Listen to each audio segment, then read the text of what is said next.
Hello বাগান প্রেমী ইউটিউবাসী, আপনারা যে যেখান থেকে আজকে আমার এই ভিডিওটি দেখছেন আপনাদের সবাইকে বিলেতের বাগান বাড়ির আরেকটি ব্র্যান্ড নিউ ভিডিওতে স্বাগত জানাচ্ছি।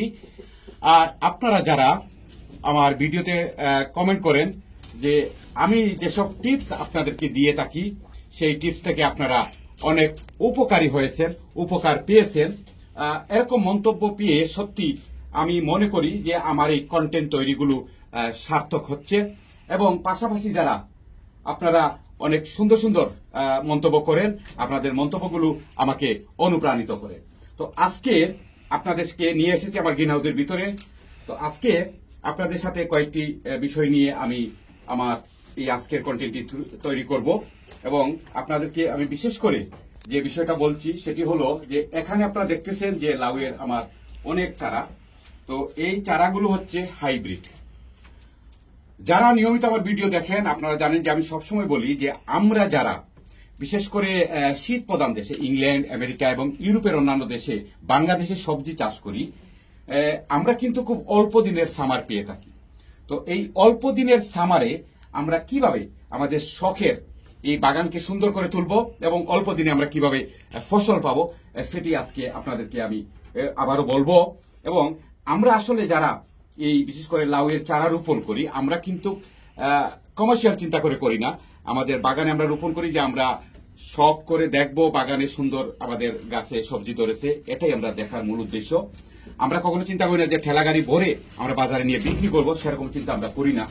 তো যেহেতু আমরা শখের জন্য বাগান করি, তো আপনাদেরকে সবসময় আমি বলি যে আপনারা যারা প্রবাসে বাংলাদেশে শাকসবজি রোপণ করবেন আপনারা অবশ্যই সবসময় ভালো মানের বীজ সংগ্রহ করবেন, পাশাপাশি আপনারা হাইব্রিড জাতের বীজ সংগ্রহ করবেন। তাহলে দেখবেন যে অল্প দিনে আপনি বাগান থেকে সবজি হারভেস্ট করতেছেন।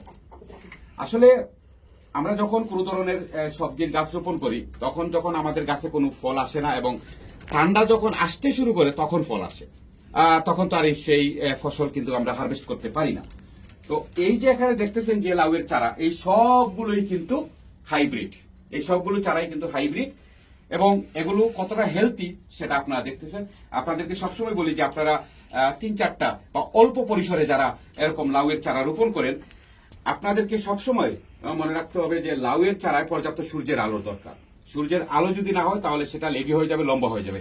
আর যদি কোনো কারণে আপনার লাউয়ের চারা লম্বা হয়ে যায় সেটিও কিন্তু আমি গত ভিডিওতে শেয়ার করেছি।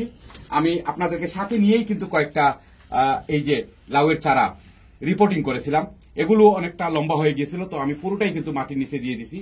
আর এটা যখন রোপণ করে সম্ভবত আজকে থেকে 2 থেকে 3 দিন হবে, আমি যখন এই চারাগুলো রিপোর্টিং করি তখন এই আমি নিচে অল্প পানি দিয়েছিলাম, তারপরে আজকে 2 দিন হয়ে গেছে কোনো পানি দেইনি। তো এই অবস্থা দেখুন, এই যে মাটি একদম শুকনো, কোনো পানি দেইনি। তো আজকে আমি পানি দেবো 2 থেকে 3 দিন পরে পানি দিচ্ছি।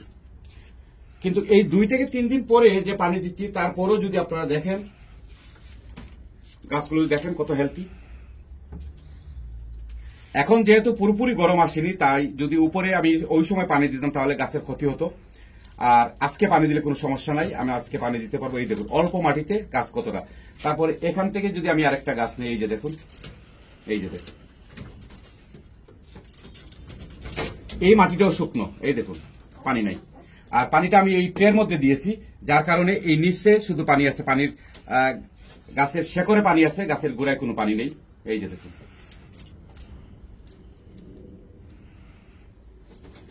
তো আপনার লাউয়ের চারাটা যদি আপনি হেলথি করতে পারেন তাহলে দেখবেন যে অল্প দিনে আপনি ফসল পাবেন।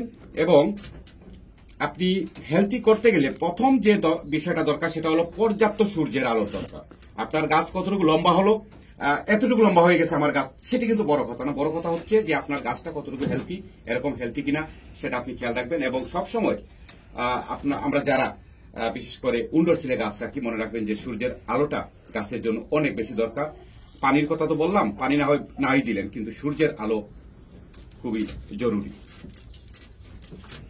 আর এখানে যে বাকি যে গাছগুলো দেখতেছেন এই সবগুলো গাছই কিন্তু হাইব্রিড এবং অল্প দিনে এই গাছ থেকে লাউ আপনি হারভেস্ট করতে পারবেন। তো আপনারা যারা মনে করেন যে এই লাউয়ের চারা আপনাদের দরকার তা আপনারা অবশ্যই এই ভিডিওর ডেসক্রিপশন যেটা আছে সেই ডেসক্রিপশনে আপনারা লিঙ্কটা পেয়ে যাবেন। আপনারা সেই লিঙ্কের মাধ্যমেই কিন্তু সরাসরি বিলেতের বাগান বাড়ির ইবে শপে চলে যাবেন। তো অনেকেই আসলে আমাকে প্রশ্ন করেন যে আপনার ইবে লিঙ্কে কিভাবে যাব, সেখানে তো খুঁজে পাচ্ছি না। তো আমি আপনাদের জন্যই কিন্তু এই লিঙ্কটা ডেসক্রিপশনে দিয়ে দেবো, আপনারা ডেসক্রিপশনে পেয়ে যাবেন। আর এখানে যেসব লাউয়ের চারা আছে এই যে দেখুন, সবগুলো চারাই কিন্তু খুবই হেলদি এবং এগুলো আপনি রোপণ করলে চমৎকার একটা হারভেস্টিং আপনি করতে পারবেন। এই যে দেখুন, এই গাছগুলোকে আপনি যখন 1G করবেন তখন তো ফসল আরো দ্রুত চলে আসবে। আর আমি কেন আপনাদেরকে সবসময় বলি যে ভালো মানের বীজ যদি হয় তাহলে আপনি ভালো মানের ফসল পাবেন, অল্প দিনে ফসল পাবেন। সেখানে আরেকটা বিষয় আপনাদেরকে বলি, অনেকেই বলেন যে ভাই আমরা ডুগির চারা করতে পারি না, ডুগি থেকে চারা হয় না। সেটি আজকে আপনাকে দেখাবো যে ভালো মানের চারার গুণটা কি। এই যে দেখুন ভালো মানের চারা হলে এরকম। আচ্ছা, এবার চিন্তা করেন যে এপ্রিল মাসে এরকম ডুগি আপনার বাগানে চিন্তা করেন। এখানে কিন্তু আমি রোপণ করিনি, এখানে একটা বিশাল বড় ডুগির গাছ ছিল। যারা আপনারা আমার নিয়মিত ভিডিও দেখেন, আপনারা এর আগের ভিডিওগুলো আমার দেখতে পারেন। সেখানে ছিল একটা বিশাল ডুগির গাছ এবং এটি একটা বাঁশের মতো ডুগি হয়। তো সেটি আসলে বীজ আমি হারভেস্ট করতে পারিনি, আমি বীজগুলো সংগ্রহ করতে পারিনি। তার আগেই কিন্তু বীজগুলো মাটিতে পড়ে গেছিল। এই দেখুন এপ্রিল মাসে কি পরিমাণ ডুগির গাছ হয়েছে। তো এটাই বলছিলাম যে ভালো মানের বীজ যদি হয় তাহলে অবশ্যই আপনি ভালো মানের চারা করতে পারবেন। আর আজকে এপ্রিল মাসে আপনাদেরকে সাথে নিয়ে আমি কিছু রাডিশ হারভেস্ট করব, যেটা অনেকটা আমাদের বাংলাদেশের মূলার মতো বা একই ফ্যামিলির এটি মূলা। তো এটি আসলে যারা সিলেট অঞ্চলের বিশেষ করে ইংল্যান্ডে আছেন আপনারা কিন্তু এটি আপনাদের অনেক পছন্দ, কেননা আমার নিজেরও পছন্দ। সেটি কিন্তু শুটকির শিরা যেটা বলে সিলেট অঞ্চলে, বা শুটকির তরকারি, শুটকির ঝুল, এটি কিন্তু অসাধারণ হয়। তো সেটি আজকে হারভেস্ট করব। সেখানেও কিন্তু আমি অনেক খুশি, কেননা ঠিক এপ্রিল মাসে আমি বাগান থেকে রাডিশ হারভেস্ট করতে পারতেছি। সেটি অবশ্য আপনাদের সাথে নিয়েই করব। তার আগেই আবার আমার এই গাছগুলো আপনাকে দেখিয়ে দিই।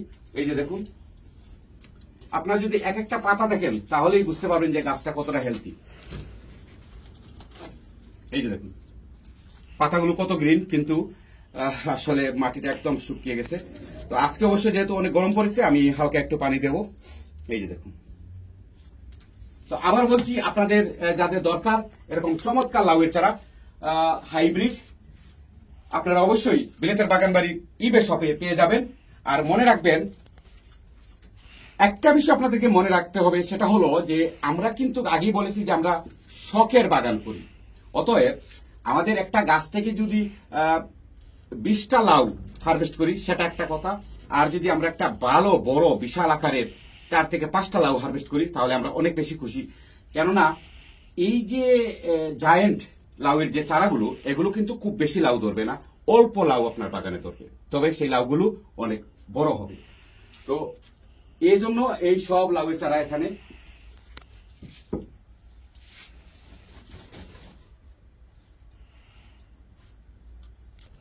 আর এখানে যে দেখতেছেন, এখানে যে লতা বেগুনের চারাগুলো দেখতেছেন, এগুলো দেখুন। এই যে লতা বেগুনের চারাগুলো কি চমৎকার চারাগুলো হয়েছে এবং কত হেলথি এই চারাগুলো। আর এগুলো হচ্ছে বাংলাদেশি লতা বেগুন এবং এগুলো হাইব্রিড, অনেক বেশি ধরে। এরকম লতা বেগুনের একটা গাছই কিন্তু আপনার বাগানে যথেষ্ট। তো এই চমৎকার বাংলাদেশি লতা বেগুনের চারাগুলো খুব শীঘ্রই আপনারা বিলেতের বাগান বাড়ির ইবে শপে পেয়ে যাবেন। তো আজকে আপনাদের সাথে আরেকটা বেশি শেয়ার করি। এই যে দেখুন, এখানে আমি সিসিরে গাছ রোপণ করেছিলাম, মাশাআল্লাহ গাছগুলো খুবই হেলথি। তারপরে এখানে যে সিমের চারাগুলো রোপণ করেছি, এগুলো কিন্তু হাইব্রিড এবং অল্প দিনে আপনার বাগানে এই সিমগুলো ধরবে। এইখানে আরো প্রচুর চারা রয়েছে। তো সময় তো বেওয়ারা, কথা না বাড়িয়ে চলুন আপনাদেরকে সাথে নিয়ে আজকে রাডিশ হারভেস্ট করি। তার আগে অবশ্য আপনাদেরকে যে বলছিলাম যে 2 থেকে 3 দিন হয় এই চারাগুলো আমি এখান থেকে ট্রান্সপ্লান্ট করেছি, কিন্তু এখনো পানি দেইনি। তো আজকে পানি দেব। এই যে দেখুন, আজকে উপরে পানি দিলেও সমস্যা নেই, যেহেতু আজকে অনেক গরম। আর এই সবগুলো হচ্ছে কচি লাউ। তো আপনারা অনেকেই আমার ভিডিওতে কমেন্ট করেন যে ভাই আপনারা কসিলাউ চারা চান। আসলে কসিলাউটি থাইল্যান্ডের একটি ভ্যারাইটি এবং অনেক জনপ্রিয়, বাংলাদেশে চমৎকার লাগে আপনার বাগানে দেখতে। এই যে আরো রয়ে গেছে, এগুলো হারভেস্ট করবো। এই দেখুন, এগুলো আমি ট্রান্সপ্লান্ট করব, কিন্তু এগুলো এখনো আমি এই যেখানে বীজ রোপণ করেছিলাম সেখানেই রাখছি। তারপরে যদি আপনারা একটু দেখেন, এই যে দেখুন কত হেলদি। এগুলো আমি আরো কয়েকদিনের ভিতর রিপোর্টিং করব। আর যেগুলো রিপোর্টিং করা আছে বাকিগুলো, এগুলো হচ্ছে কসিলাউ এর চারা। তো আপনারা যারা চান তারা অবশ্যই কয়েকদিনের ভিতরই পেয়ে যাবেন। তো চলুন এখন আপনাদের সাথে নিয়ে আজকের এই যে বলছিলাম এই বছরের প্রথম হারভেস্টটা করি।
আসলে গ্রিন হাউসে যদি কোনো ধরনের সবজি রোপণ করা যায় তাহলে একটা ফায়দা সেখানে, যে কোনো ধরনের পোকামাকড় কিন্তু সেই সবজি নষ্ট করতে পারে না। বিশেষ করে যদি এই পাতাগুলো একটু দেখি, এই যে দেখুন একটা পাতাও কিন্তু কোনো ধরনের পোকামাকড় নষ্ট করেনি। অতএব সবগুলো পাতাই কিন্তু খাওয়া যাবে। আর বাগানে যখন আমরা রোপণ করি তখন কিন্তু অনেক ধরনের পোকামাকড় পাতাগুলো নষ্ট করে ফেলে। তাই সব ধরনের ভেজিটেবলের অনেক ক্ষতি হয়।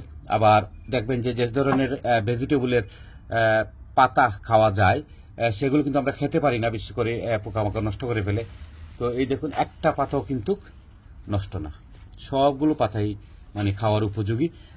আর এগুলো দিয়ে তো কি হবে সেটা সবাই বুঝতে পারতেছেন।